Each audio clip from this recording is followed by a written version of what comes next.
안녕하세요. 쇼킹TV 톰슨입니다. 오늘은 좀 특별한 사건을 갖고 왔습니다. 미리 말씀드리죠.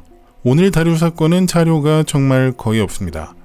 남아있는 건 경찰이 그 집 내부를 촬영한 증거 영상 몇 개, 그리고 시신을 해체하는 사진 몇 장뿐이에요. 그런데 유튜브 정책상 시신을 해체하는 사진을 올린다면 채널이 폐쇄될 수도 있으니 사진을 대신하여 제가 직접 손으로 그린 그림으로 보여드릴게요. 물론 그 끔찍한 원본이 궁금한 분은 아래 링크에서 확인하시기 바랍니다. 하여간 오늘은 경찰 인터뷰도 없고 911 통화도 없고 법정 영상도 없습니다.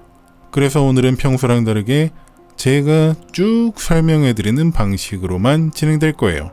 라이브 방송 보듯이 편하게 들어주시면 될 것 같습니다. 자, 그럼 시작해볼까요?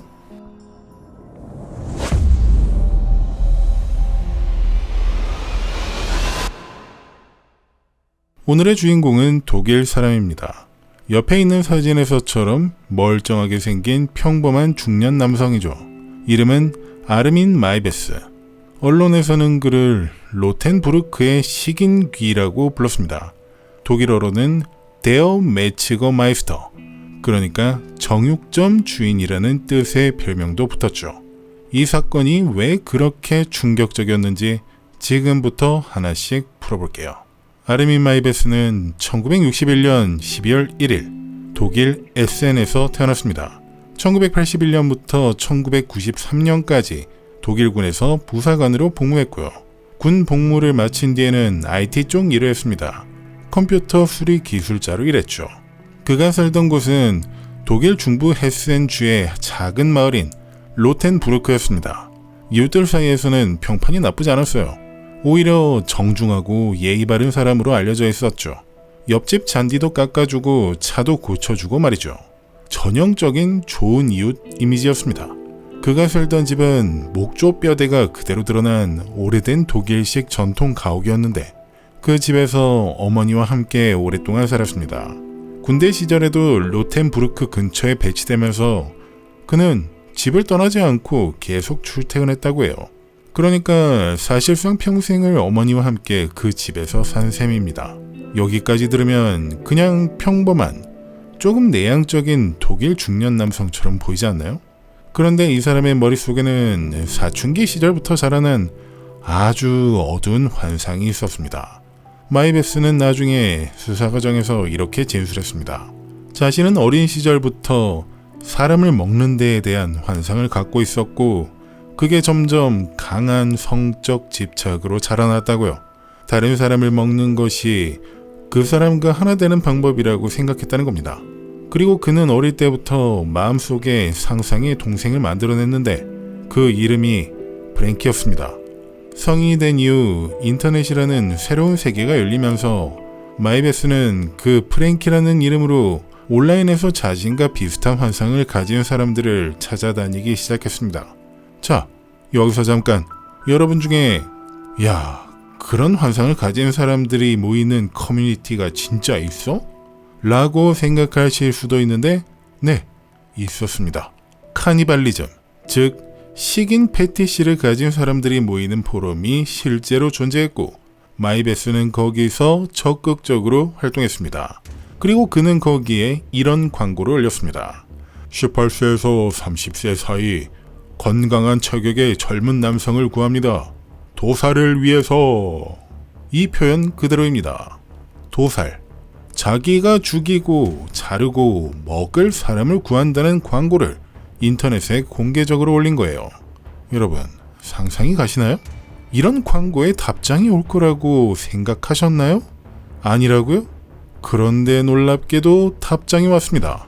수백 명이 이 사람의 연락처 목록에 있었다는 사실이 나중에 수사를 통해 드러났는데요. 그 중에서 실제로 만남까지 이어진 건 극히 일부였습니다. 그리고 2001년 3월 마이베스에게 결정적인 답장을 보낸 사람이 나타났습니다. 베를린에 사는 엔지니어 베렌트 위르겐 브란데스, 당시 43세였습니다.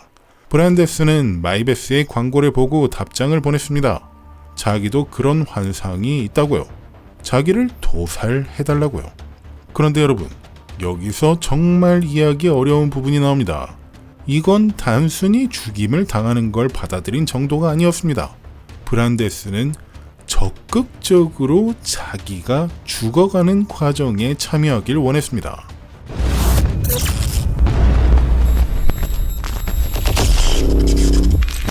(2001년 3월 9일) 브란데스는 베를린에서 로텐부르크까지 직접 차를 몰고 찾아왔습니다.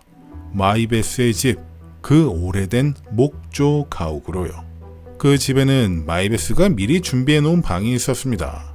수사관들은 나중에 이 방을 도살의 방이라고 불렀죠. 두 사람은 그날 처음으로 직접 만났습니다. 그리고 사건이 시작됩니다. 마이베스는 먼저 브란데스의 성기를 절단했습니다. 두 사람은 함께 그것을 요리해서 먹으려고 했는데요. 너무 질기게 구워져서 결국 둘 다 먹는데 실패했다고 합니다. 이 부분이 나중에 법정에서 진술될 때 방청석에서 탄식이 터져나올 정도였다고 해요. 허이고 세상에, 이랬겠죠? 그 다음 브란데스는 욕조에 들어가 출혈로 점점 의식을 잃어가기 시작했습니다. 마이베스의 변호인은 나중에 이렇게 말했습니다. 브란데스가 피를 흘리며 죽어가는데 거의 10시간이 걸렸고, 그 시간 동안 브란데스는 마이베스에게 계속 더 잘라달라고 요청했다고요. 그리고 마이베스는 그 시간 동안 옆에서 스타트렉 소설을 읽으며 기다렸다고 진술했습니다. 여러분, 잠깐 숨 한번 쉬고 가시죠. 저도 이 부분의 자료를 찾으면서 손이 좀 떨렸습니다. 결국 마이베스는 칼로 브란데스의 목을 찔러 죽음에 이르게 했죠. 이 모든 과정은 놀랍게도 비디오로 촬영이 됐습니다. 마이베스가 직접 캠코더로 찍은 영상이었죠. 이 영상은 나중에 법정에서 결정적인 증거로 사용됩니다. 영상에선 브란데스를 죽인 후 시신을 처리하기 시작합니다. 머리를 자르고 시신을 천장에 매달아 해체했습니다. 그리고 살을 부위별로 나눠서 비닐봉지에 담아 냉동고 안에 만들어 놓은 이중 바닥 밑에 숨겼습니다. 그 후 몇 달에 걸쳐 마이베스는 그 살들을 조리해서 먹었죠. 나중에 재판에서 그가 직접 인정한 양은 약 20kg이었습니다. 20kg의 인육을 먹었다고 본인이 자백한 거죠. 그는 마늘, 소금, 후추, 와인으로 양념을 했다고도 진술했는데요. 한 번은 너무 짜게 양념해서 다 버린 적도 있다고 했습니다. 이 정도면 정말 영화에서는 나올 법한 디테일이죠. 그런데 이게 다 법정에서 실제 그의 입으로 직접 나온 진술입니다. 그렇다면 어떻게 이 사람이 잡힌 걸까요? 브란데스를 죽이고도 마이베스는 거기서 멈추지 않았었습니다. 그는 계속 같은 포럼에서 활동했고 비슷한 환상을 가진 사람들과 대화를 이어갔죠. 그러다 오스트리아의 한 대학생과 온라인으로 대화를 나누게 됩니다. 이 학생에게 마이베스는 자신이 실제로 사람을 죽이고 먹었다는 사실을 털어놨습니다. 학생은 처음엔 그냥 변태적인 채팅 정도로 생각했을 텐데 점점 대화가 진행되면서 이게 진짜일 수도 있다는 생각이 들었던 것 같습니다. 그래서 결국 이 학생은 2002년 10월 27일 마이베스의 이메일 주소를 독일 경찰에 신고했습니다. 독일 경찰은 그 온라인 신원을 추적하는데 약 2달이 걸렸고 프랭키라는 닉네임을 추적해서 마침내 아르민 마이베스라는 실명을 특정했습니다. 그리고 경찰이 추적한 지 약 2달이 지난 2002년 12월 10일 독일 경찰은 마이베스의 집을 수색했습니다. 마이베스는 별다른 저항 없이 조사에 협조했고 수사관들은 그 집에서 그 도살의 방과 냉동고 안에 포장되어 보관된 사람 고기를 발견했습니다. 여기서 흥미로운 사실이 하나 있는데요.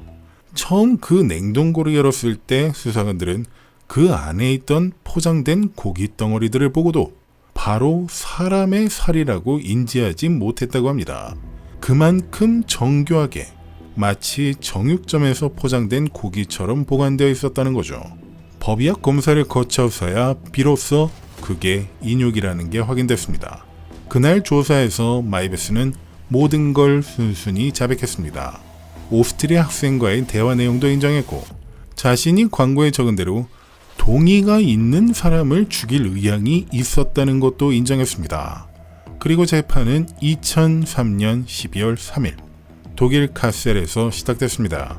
이 재판은 독일 법조계 전체를 혼란에 빠뜨렸습니다. 왜냐하면 독일 형법은 그 당시 사람을 먹는 행위 자체를 별도의 범죄로 규정하고 있지 않았기 때문입니다. 그러니까 법원이 마주한 질문은 이거였습니다. 피해자가 분명히 동의는 했는데 이걸 살인으로 봐야 되나? 아니면 그보다 가벼운 요청에 의한 살해로 봐야 되는 것인가? 검찰은 이걸 살인으로 봤습니다. 마이베스가 자기 욕구를 충족시키기 위해 주도적으로 사람을 죽였다는 거죠. 하지만 변호인 측은 이게 일종의 안락사에 가까운 거라고 주장했습니다. 브란데스가 명백하게 원했고 끝까지 더 잘라달라고 요청했다는 점을 근거로 들었죠. 그리고 이 재판에서 마침내 그 영상이 공개됐습니다. 마이베스가 직접 촬영한 사람을 해체하는 그 영상, 법정에서 상영됐습니다. 마이베스는 법정에서 이런 말도 했습니다. 매 순간 살을 한 점씩 먹을 때마다 그를 떠올렸습니다. 마치 성찬식 같았습니다. 저는 항상 누군가가 제 일부가 되길 바랐거든요. 이 발언이 보도되면서 독일 전체가 충격에 빠졌습니다. 그리고 그가 법정에서 보인 태도도 화제가 됐는데요. 이 끔찍한 내용을 진술하는 내내 마이베스는 매우 차분했습니다. 감정의 동요가 거의 없었다고 해요. 그리고 재판이 시작된 지 2달이 지난 2004년 1월 30일 카셀 지방법원은 1심 판결을 내렸습니다. 살인이 아니라 살인보다 가벼운 죄목인 요청에 의한 살해로 인정해서 마이베스에게 고작 8년 6개월형을 선고했습니다. 이런 판결은 독일 안팎에서 엄청난 논란을 일으켰죠. 사람을 죽이고 시신을 해체하고 그걸 먹기까지 했는데 형량이 고작 8년 6개월이라뇨. 결국 검찰은 항소했습니다. 그리고 2006년 독일 연방대법원은 1심 판결을 뒤집었습니다. 새로운 재판에서 법원은 마이베스의 동기가 순수하게 이타적이지 않았다고 판단했죠. 다시 말해 단순히 브란데스의 요청을 들어준 게 아니라 식인 욕구라는 본인의 욕망을 충족시키기 위한 행위였다는 거죠. 또한 법원은 피해자의 인간으로서의 존엄성을 무시하는 방식으로 행해진 살인이었다고 판단해서 이를 살인죄로 다시 인정했습니다. 결국 2006년 아르민 마이베스는 무기징역을 선고받았습니다. 독일 헌법은 생명을 끝내는 결정에서 인간의 존엄성 포기를 허용하지 않는다. 그러니까 아무리 본인이 동의했다 하더라도 그 동의가 살인을 정당화할 수는 없다는 것이 최종 결론이었습니다.